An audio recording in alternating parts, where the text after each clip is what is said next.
हिंदू धर्म में पूर्णिमा का विशेष महत्व माना गया है, लेकिन आश्विन मास की पूर्णिमा को शरद पूर्णिमा कहा जाता है, जो वर्ष की सबसे शुभ और पवित्र पूर्णिमा मानी जाती है। इस दिन चंद्रमा अपनी 16 कलाओं से पूर्ण होकर आकाश में उदित होता है और उसकी चांदनी को अमृतमयी बताया गया है। धार्मिक मान्यता है कि इस रात चंद्र किरणों में दिव्य औषधीय गुण और अमृत तत्व समाहित होते हैं, जिनका स्पर्श तन और मन दोनों के लिए अत्यंत लाभकारी माना गया है। इसी कारण इस तिथि को कोजागिरी पूर्णिमा और रास पूर्णिमा भी कहा जाता है। शरद पूर्णिमा पर माता लक्ष्मी, भगवान विष्णु और चंद्रदेव की आराधना का विशेष महत्व है। इस दिन व्रत, पूजन और जागरण करने से जीवन में सुख, समृद्धि, धन धान्य और सौभाग्य प्राप्त होता है। इस साल 6 अक्टूबर यानी आज शरद पूर्णिमा है। प्राचीन ग्रंथों और पुराणों में इस दिन की पौराणिक कथाएं वर्णित हैं, जिनमें इसका महत्व और बढ़ जाता है। आइए जानते हैं शरद पूर्णिमा शुभ मुहूर्त और व्रत कथा विस्तार से। शुभ मुहूर्त: अभिजीत मुहूर्त 12:03 से 12:50 तक। विजय मुहूर्त 2:25 से 3:13 तक। गोधूली मुहूर्त 6:23 से 6:47 तक। अमृतकाल 11:40 से 1:07 तक। अक्टूबर 7। निशिता मुहूर्त 12:02 से अक्टूबर 7 से 12:51 तक। अक्टूबर 7। साहूकार की पुत्रियों की कथा। शरद पूर्णिमा व्रत कथा। हिंदू धर्म में व्रत, उपवास और त्योहारों का विशेष महत्व है। हर पर्व केवल पूजा पाठ तक सीमित नहीं होता, बल्कि उसमें जीवन जीने की गहन शिक्षा छुपी रहती है। शरद पूर्णिमा का व्रत भी ऐसा ही एक पावन पर्व है। आश्विन मास की पूर्णिमा को शरद पूर्णिमा कहा जाता है। मान्यता है कि इस रात चंद्रमा अपनी 16 कलाओं के साथ उदित होता है और उसकी किरणों से अमृत बरसता है। यही कारण है कि इस पूर्णिमा को कोजागिरी पूर्णिमा और रास पूर्णिमा भी कहा जाता है। इस दिन माँ लक्ष्मी और चंद्रदेव की आराधना का विशेष महत्व होता है।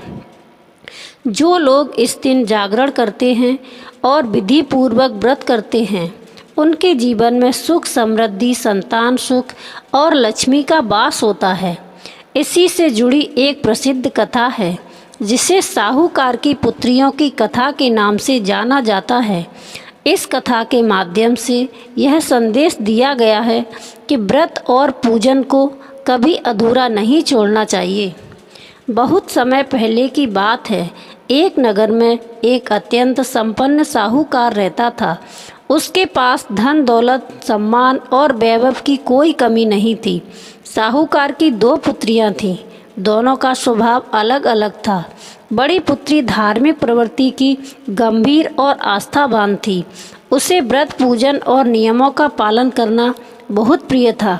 वह हर पूर्णिमा का व्रत करती और विधि पूर्वक पूजा अर्चना करती। दूसरी और छोटी पुत्री थोड़ी लापरवाह थी। वह भी पूर्णिमा का व्रत करती थी, लेकिन केवल दिखावे के लिए। कभी पूजा अधूरी छोड़ देती, कभी नियम का पालन नहीं करती। श्रद्धा का भाव भी उसमें उतना गहरा नहीं था। समय के साथ दोनों बहनों के जीवन में स्पष्ट अंतर दिखने लगा। बड़ी पुत्री के घर में सुख, शांति और समृद्धि बनी रहती थी। उसकी संतानें स्वस्थ और दीर्घायु थीं। घर में लक्ष्मी का वास था और सब कुछ मंगलमय प्रतीत होता था। इसके विपरीत छोटी पुत्री के जीवन में लगातार कष्ट बने रहे। जब भी वह संतान जन्म देती, वह बच्चा कुछ ही समय में मृत्यु को प्राप्त हो जाता। बार बार संतान हानि से उसका जीवन दुख और निराशा से भर गया था। एक दिन छोटी पुत्री अत्यंत दुखी होकर नगर के पंडितों के पास गई और बोली, गुरुदेव, मैं बहुत दुखी हूँ। मेरे घर बार बार संतान जन्म लेती है, परंतु जीवित नहीं रह पाती। कृपया बताइए, ऐसा क्यों होता है? क्या मेरे भाग्य में संतान सुख नहीं लिखा?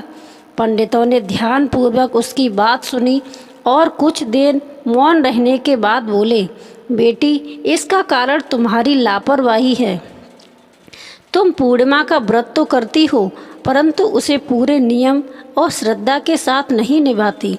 व्रत अधूरा करने से उसका फल नहीं मिलता। यही कारण है कि तुम्हारी संतान जीवित नहीं रहती।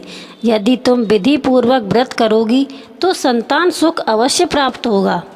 पंडितों की बातें सुनकर छोटी पुत्री ने मन ही मन निश्चय किया कि अगली पूर्णिमा पर वह व्रत पूरी श्रद्धा और नियम से करेगी। समय बीता और अगली पूर्णिमा आई। उस दिन उसने प्रातःकाल स्नान किया, शुद्ध वस्त्र धारण किए, संकल्प लिया और पूरे दिन उपवास किया।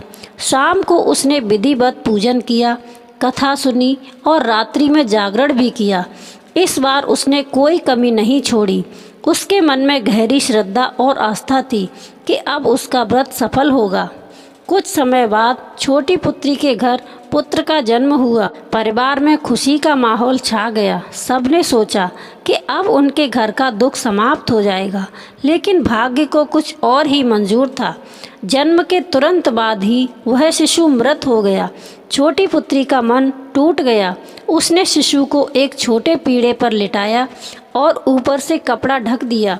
फिर उसने अपनी बड़ी बहन को बुलाया और उस पीढ़े पर बैठने के लिए कहा। बड़ी बहन जैसे ही पीढ़े पर बैठने लगी, उसका घाघरा मृत शिशु से छू गया।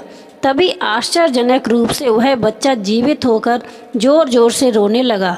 यह देखकर बड़ी बहन घबरा गई और बोली, हे बहना, तू मुझे कलंकित करना चाहती थी। यदि मैं इस पीढ़े पर बैठ जाती तो लोग कहते कि मेरे कारण यह बच्चा मर गया। छोटी बहन ने शांत स्वर में उत्तर दिया, नहीं बहना, ऐसा कुछ नहीं।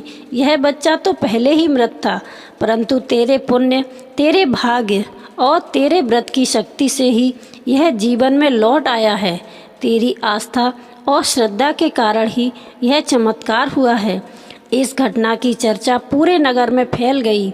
लोग एक दूसरे से कहने लगे, देखो, व्रत को कभी अधूरा नहीं करना चाहिए। जो व्रत नियम, श्रद्धा और संपूर्णता से किया जाए वही फलदायी होता है। आधा अधूरा व्रत निष्फल रहता है। नगर भर में यह संदेश फैल गया कि व्रत अच्छे से करना चाहिए।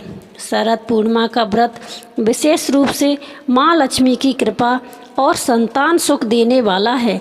इसे अधूरा करना अपने हाथों से भाग्य बिगाड़ने जैसा है। जय श्री कृष्णा। राधे राधे।